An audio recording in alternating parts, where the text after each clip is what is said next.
time from your busy day to spend some time with us with the Canadian International Council, and in particular with our national president, Ben Rouswell, who we're very pleased to have in Winnipeg with us today. So just a few words of introduction. My name is Brad Purvison. I'm the president of the Winnipeg branch of the Canadian International Council. And just to say a few words about the International Council, it's a nonpartisan, nonprofit national organization that promotes the discussion of Canadian foreign policy and Canada's international relations. And I defer to Ben that we do a number of other things as well, but those are a couple of the core items of our mandate. And I sense myself getting louder and quieter as I speak. But so we have 14 branches across the country. We have 15 branches across the country, of which Winnipeg is one.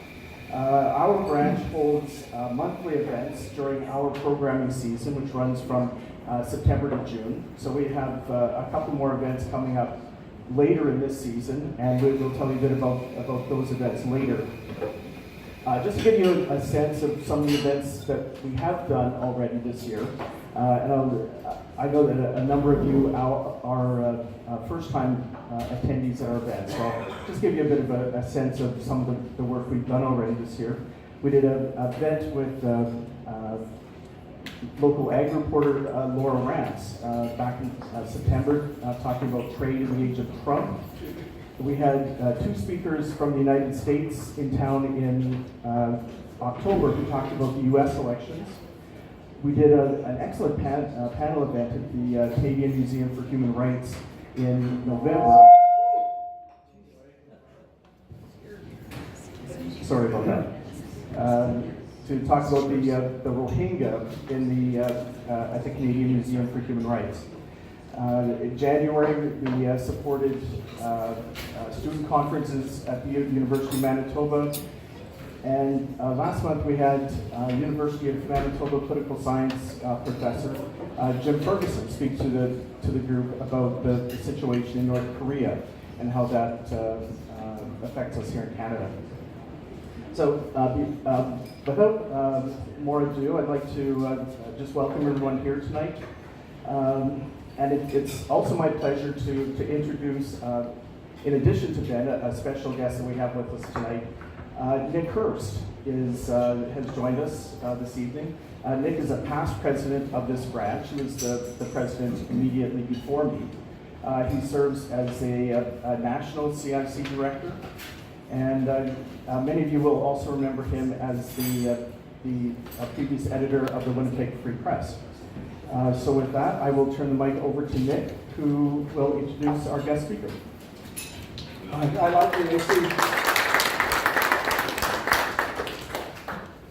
like the AC/DC moment.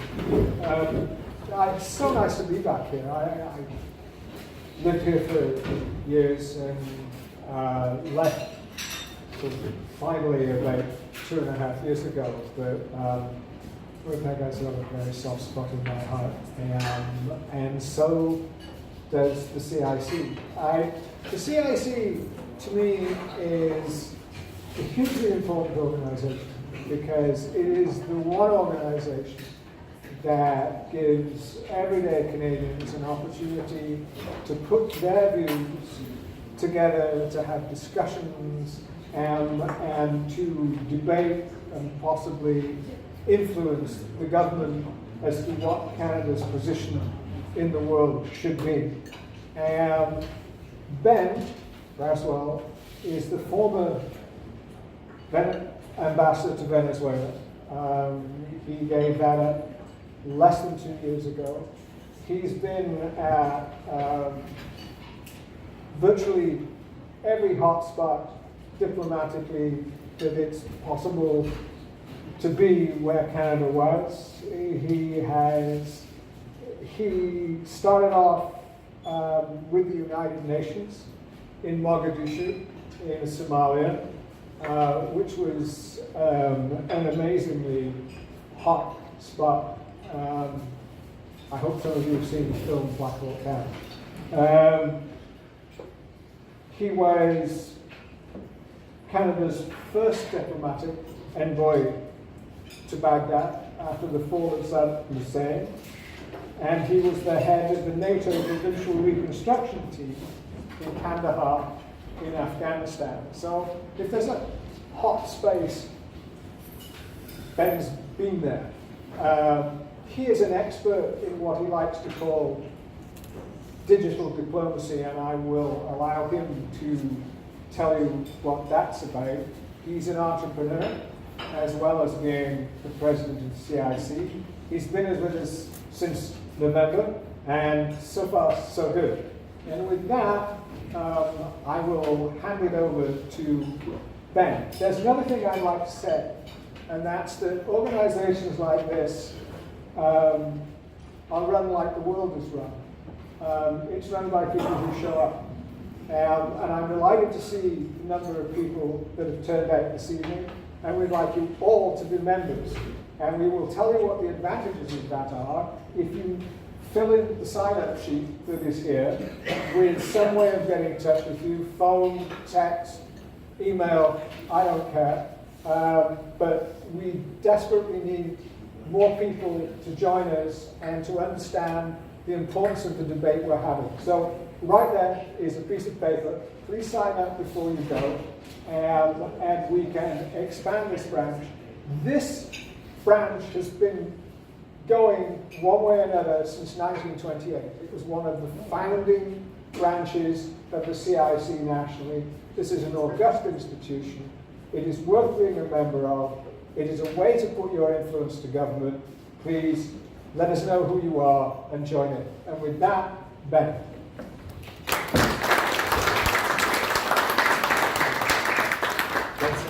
Thanks so much for that introduction, Nick. It's a real pleasure to be here with two presidents of the CIC Winnipeg branch. What Nick mentions about the history of the Winnipeg branch of the CIC is true. It is one of the original branches. It was actually the most active branch too in the beginning, in 1928. The origin of the CIC lay in the Paris Peace Accord that ended the First World War. This was the very first time that Canada had an independent voice in international affairs. We didn't control our foreign policy yet, not until 1931. But because of the sacrifice of our soldiers in the First World War, we earned the right to speak in our own names at the Paris Peace Talks. And it was delegates at that convention who then came back to Canada and realized that there was a massive gulf between the scale of challenges facing Canada in the world and how much regular Canadian citizens were aware of what was coming.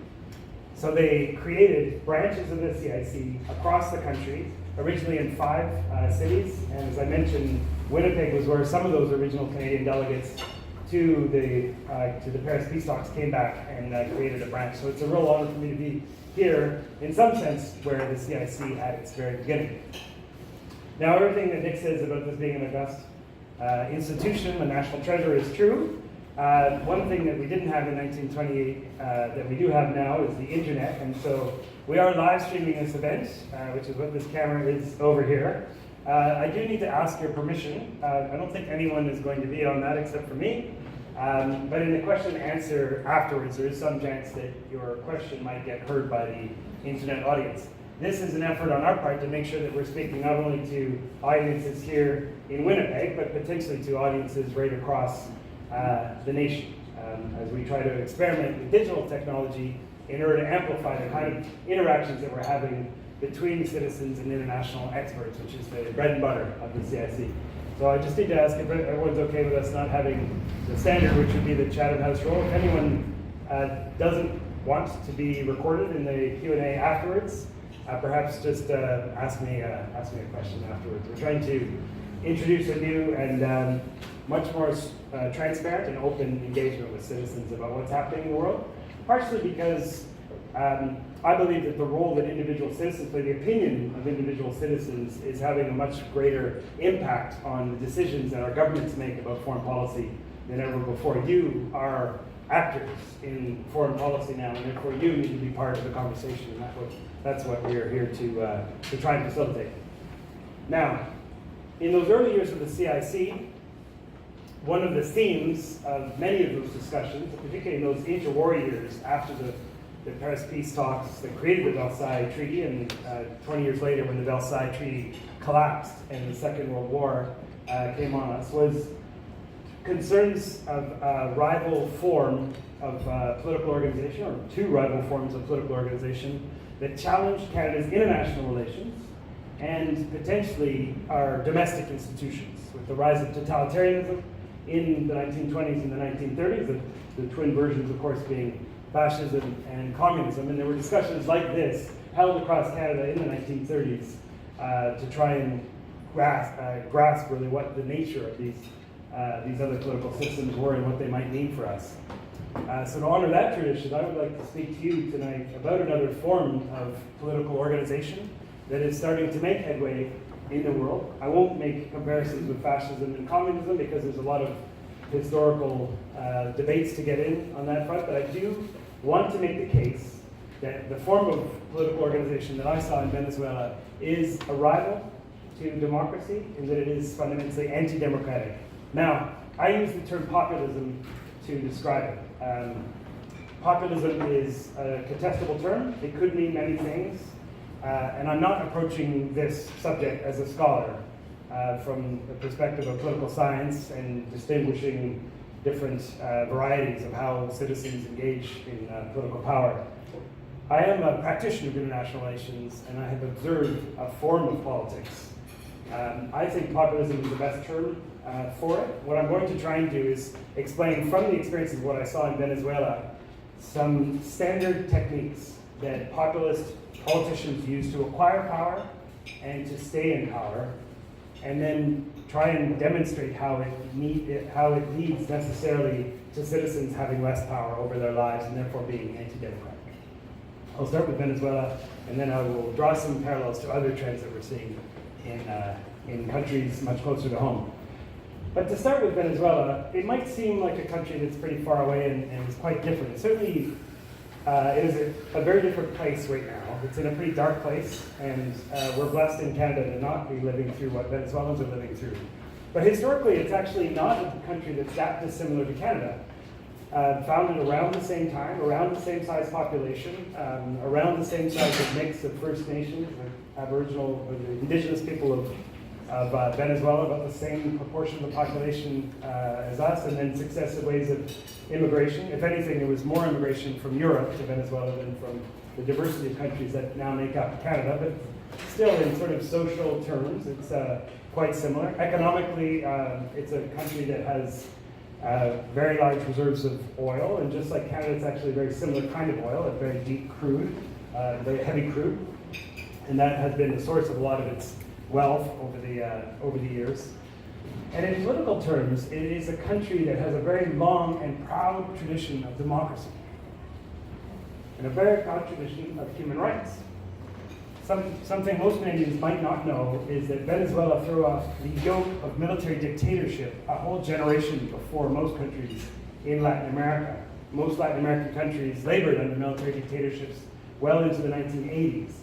But Venezuela had a democratic revolution in 1958, so a full generation before, and the government that came to power then, and the successive governments of Venezuela, became the kind of the safe space for human rights and democracy activists throughout Latin America. So when there was a violent coup that overthrew a democratically elected government in Chile in 1973, the Chilean democracy activists and human rights activists would decamp to Caracas, and it's there that they would meet with the democracy and human rights activists from Uruguay or from Mexico or from Brazil. It was a sort of mecca for people that care about democracy and human rights. And that tradition runs very deep in the history and the political culture of Venezuela.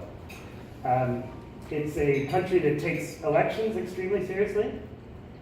I don't know why my phone's ringing. Apologies for that. Speaking of human rights heroes, that's actually an Egyptian revolutionary who has been doing some work with us in CIC while I've been in of the Egyptian revolution. Completely random. Anyway, the Venezuelans take elections really, really seriously. It's not uncommon for there to be 75 to 80% turnout for citizens participating in elections, and this is This is decades old. When there's an election in Venezuela, all of society stops and they actually have, the whole society kind of turns into a party. It's like a celebration of civic life. It's really pretty amazing to be a part of. So it's a country that's it's not natural for Venezuela to become a dictatorship as it has in the last few years. It really runs against the grain of who Venezuelans are and what their history is all about. I guess the one thing that really distinguishes Venezuela from Canada is just the sheer amount of oil that it has and how dependent its economy is on oil. So we earn about 3% of our national revenue from the sale of oil and gas, which is a pretty substantial part of our economy.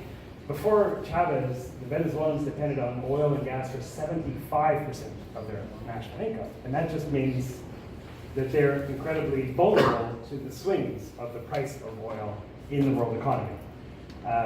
So 1973, 79, as we may remember, there was a sharp increase in the price of oil.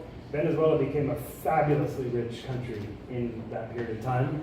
And as they became very rich, very suddenly, there was a massive dislocation of the population, an emptying of the countryside, as there was so much money in the cities that millions and millions of Venezuelans just abandoned their homes and moved into, especially the Caracas, the main city, also Maracaibo, which is the oil capital. And each of those cities had to deal with the arrival of millions and millions of people, and it just wasn't possible to build infrastructure in that time. And so there became this emergence of a new class of Venezuelans, of the urban poor.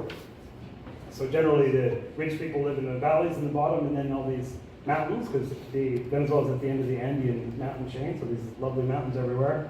There would be shanty towns built up the mountains and very little infrastructure. But in the late 70s and early 80s, the feeling was, well, there's so much money, eventually we'll be able to figure out some way to take care of the needs of all this population. Then 1982 happened. And unless you lived in Alberta, that date might not mean that much in economic history, but in Venezuela, it was a total calamity. The price of oil dropped from an average of about $79 to $9.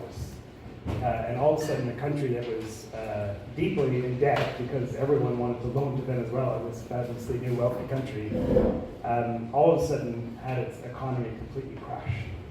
And through the 1980s, and then into the 1990s, there was this crazy cycle of boom and bust that they were never really able to get a handle on. Successive governments of the center and the center left would alternate in power, and each of them would attempt to introduce changes and would not succeed. There is not much of a tradition of right-wing politics, so the dominant parties before Chavez were more sort of a liberal and NDP variety, and they would go back and forth between those two, but they wouldn't be able to make those kinds of the far-reaching changes that would stabilize the country. And over almost 20 years of this, Venezuelans experienced a fair amount of social chaos, and they eventually came to lose faith in the political system, in the ability of leaders of political parties to actually solve the problems that we're facing. There was a loss of faith in the ability of the nation to reach collective decisions. Into that vacuum arose a leader with a tremendous amount of charisma, Hugo Chavez. I have to say I never met Chavez because I arrived in Venezuela the year after he died. But I could see the legacy, the charisma that he had. I remember going to dinner parties with other ambassadors where, they'd be very sort of hardened political analysts who'd been everywhere and done everywhere and seen everything. And all of a sudden they would have some memory of Chavez and their eyes would grow all misty and they would remember that he had shook their hand and he'd remember the name of the baseball team in the little town where they had grown up, or the soccer team in whatever province they come from in their country. There was this like amazing ability to bond with people that Chavez had. He also had a narrative, an explanation for why Venezuelans had suffered so much. And it wasn't about the price of oil, and it wasn't about macroeconomic issues, it wasn't about political systems. It was that Venezuela was fundamentally divided into two camps, and that it was the fault of the other camp. That some Venezuelans were responsible for making other Venezuelans suffer. He had a narrative of division. In other words, that essentially the country was split between rich and poor.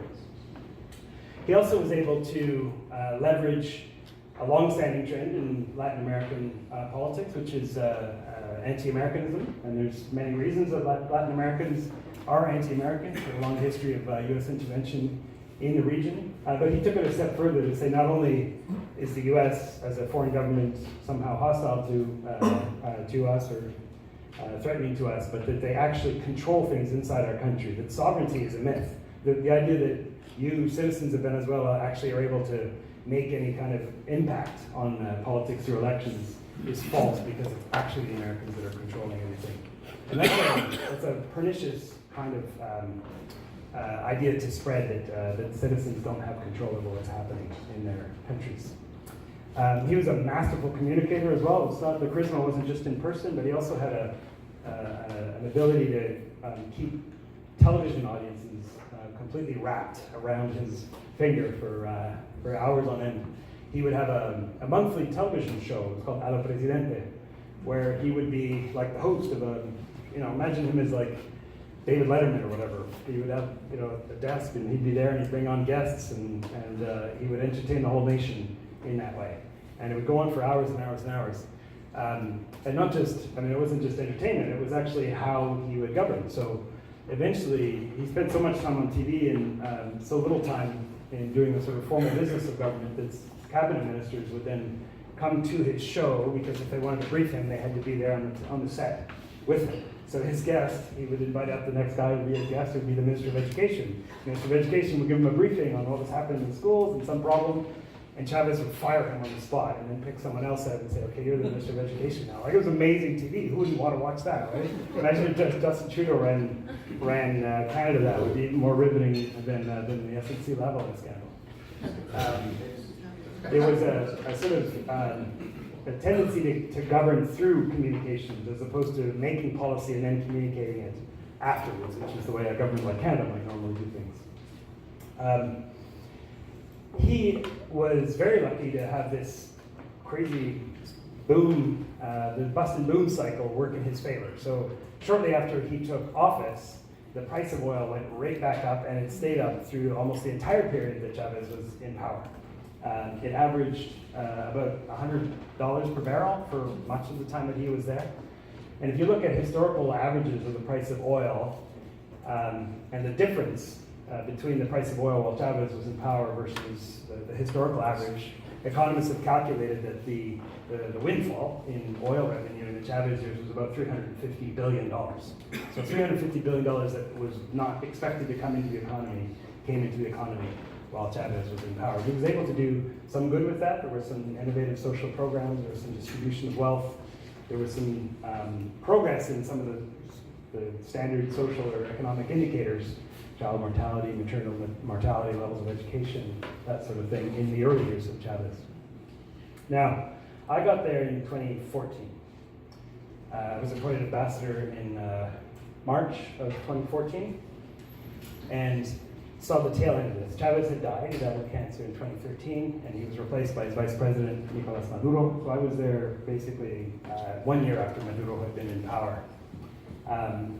I came to find a country that was so fundamentally divided in two that it was like there were two countries. The two sides of Venezuela described a country that didn't sound at all like what the other Venezuelans were describing. Everyone watched different TV, they read different newspapers, they followed different people on Twitter or on Facebook or what have you. There was a stark geographic division. If you lived in the east of Caracas, you were anti-Chavez. If you were in the center or the west of Caracas, you were pro-Chavez.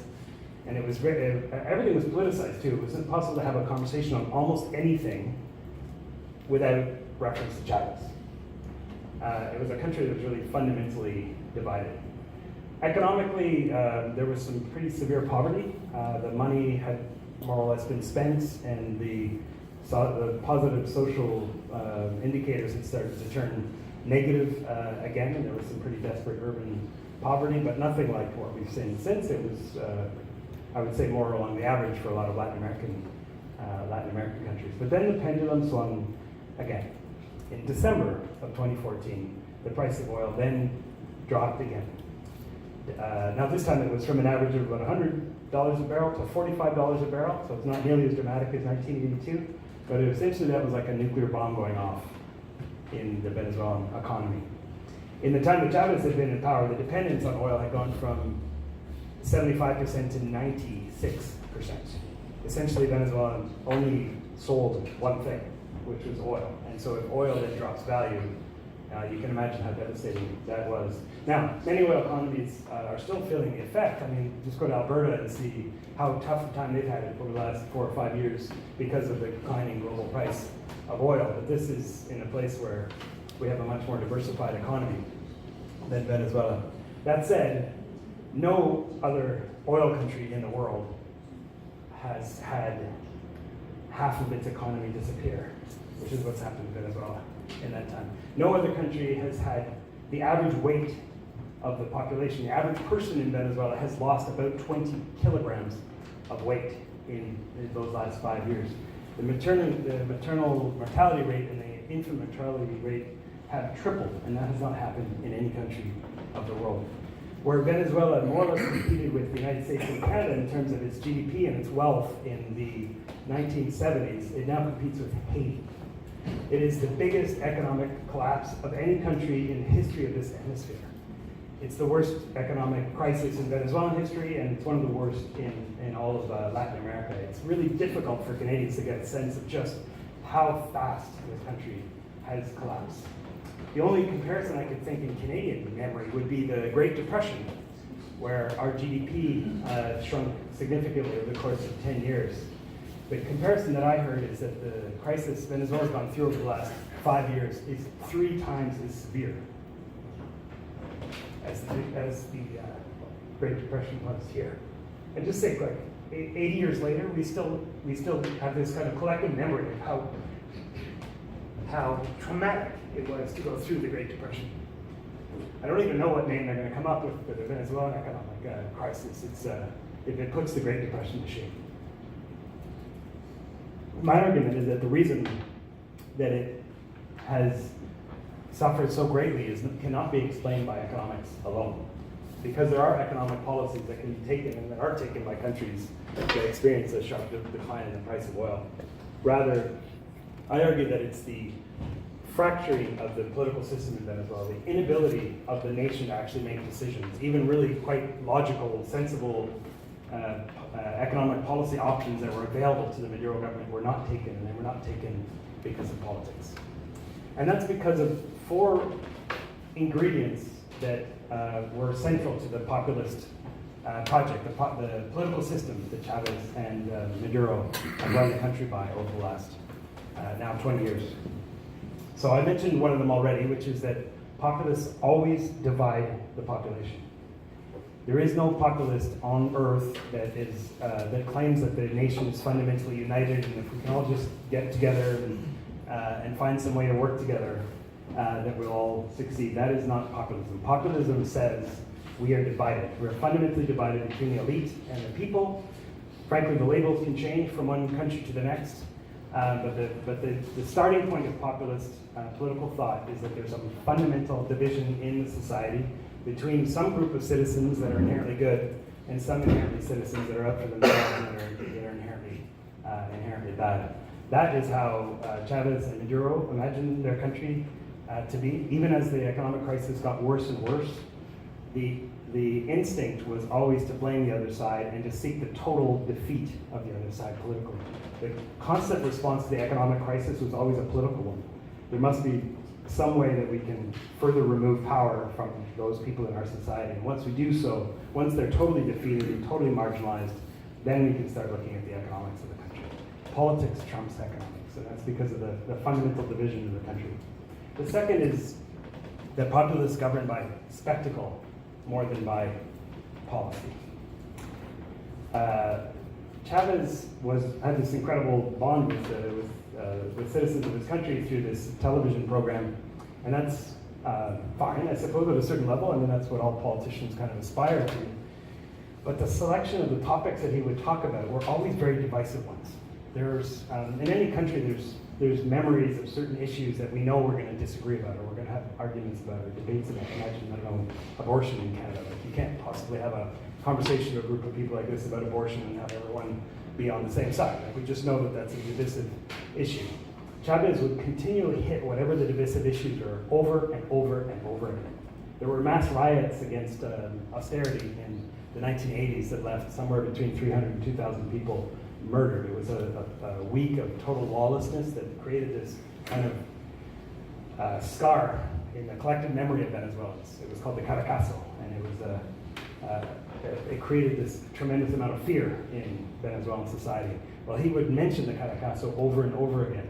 There was an incident in 2002, and there was a coup, and then a counter coup, and some fighting in the streets where there was video of civilians firing weapons at other civilians, and 11 people were killed. It's not clear on whether it was the Chavistas firing against the opposition firing against the Chavistas. There's two sort of versions of the event.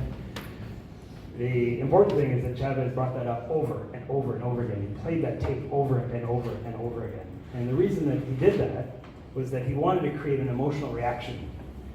Whether it was positive or negative, he accomplished his objective. So for half the population, he had a very positive reaction to these stories or these spectacles. And the other half, provoking outrage, fury, anger, that was also okay for him, because if you have very strong emotions for or against something that you're seeing, if your leader speaking, you're talking about the leader. The leader dominates your attention, he dominates the conversation, he sets the agenda. And so that's the goal of what populists are trying to do by invoking these kinds of spectacles. The blaming of foreigners went to some pretty crazy extremes.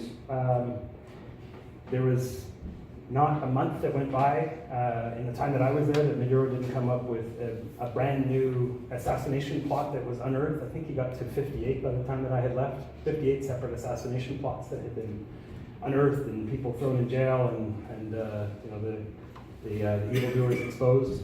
And the vast majority of them, of course, were linked to the U.S. Embassy. It's just not feasible that the U.S. Embassy could have actually cooked up all these assassination plots, even if they were as evil as Chavez or Maduro made them. There was something about the need to always blame an outsider. And when it got tiring to kind of blame the Americans, he would turn on others. I unfortunately bore the brunt of this in my very first few days as ambassador. About 4 days in,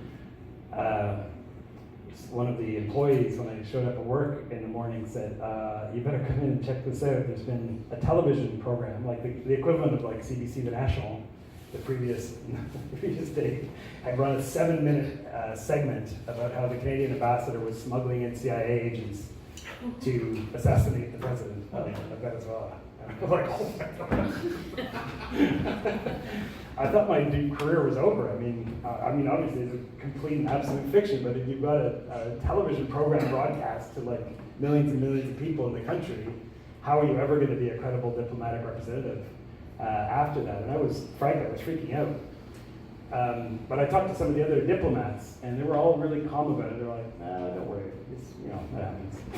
What do you mean it happens? They were accusing me of CIA. And what I saw at the time that I was there is every single week, it was the government would pick on another embassy and would come up with concoct some crazy story and then attack the Norwegians and attack the Austrians and attack the British, attack the Italians, the Spanish got a lot, of course, the former colonial power. It was like this crazy circus. Every few weeks there would be some other attack against the local embassy, and it's because they were always looking for a foreigner to blame for whatever happened to be going on in the country. And like we've seen with many other populists, whether there's any shred of evidence whatsoever doesn't actually matter so much. What matters is the spectacle. What matters is the emotional reaction. What matters is the division. What matters is the polarization. What matters is that the leader, the party, dominates the airwaves and dominates attention. By 2016, it was getting pretty clear that things were dire. There was a parliament elected in December 2015. It was the last democratically run elections in Venezuela, and to the surprise of many, it was won by the opposition parties, so they took over the legislature. And at that point, there was this moment of hope. Diplomats are always hopeful, and I guess we felt, well, there's the state is divided now. The executive branch is controlled by one side, and the legislative branch is controlled by another side, and so they're forced to cooperate, right? Because one side legislates and the other side enforces legislation. It's just the way things work, not the way things work in Venezuela. From the very beginning, Maduro sidelined the legislature that legislature has never been able to pass a piece of legislation that has actually become law, because the Maduro government essentially stonewalled it at every stage. Eventually, they managed to use the Supreme Court, which is all handpicked by Maduro. It's a judicial system that has absolutely no independence whatsoever. The Supreme Court came out with a ruling that, by definition, every piece of legislation for the National Assembly is unconstitutional, and so there's no point in paying attention to what the legislature has to say. I mean, it sounds crazy, and I shouldn't even be joking about it, because they were dealing with incredibly serious issues. Like, what do we do with an economy that is completely tanking? Where people are starting to starve, where hospitals are turning into morgues. I mean, if you have a 4-year-old child and he's sick and you take him to the emergency room, there's no point in going to the emergency room because there's no medicine there. They don't even have soap to wash their hands. I mean, it literally was an absolute disaster in economic policy. And instead of discussing those issues between Parliament and the President, they talked about how to completely dominate the other, how to seek the total defeat of the other political force. That was more important to discuss than the collapse of the healthcare system. So my conclusion was that this nation has lost the ability to make decisions. In the face of the greatest crisis, the most devastating crisis that the country had ever experienced, they weren't able even able to start the conversation about what should happen in the country. Now, this was 2016, so at this time, the U.S. election was starting to heat up, and a candidate was starting to gather more and more attention in the U.S. Donald Trump evinced a lot of surprise among observers in the United States, media commentators, and others about his highly unconventional approach to politics. And the media doing its part of always showing on one hand, on the other side, I felt gave a lot of attention to Trump, and some even presented the disruption that he was presenting as potentially a good thing. This is an innovation in politics. From where I was sitting in Caracas, having witnessed 2 years of this, it wasn't surprising at all. It was exactly the same playbook as what Chavez and Maduro had implemented. Now, obviously, we're talking about a totally different ideology. Chavismo and Madurismo being very left-wing and Trump being right-wing, but the content isn't as important as the techniques. It's the manner in which the aspirant to power, the politician, is seeking to gain power that is quite similar. So I'll remind you of the 4 elements that I had observed in Venezuela. First, the populist divide. Secondly, they govern by spectacle.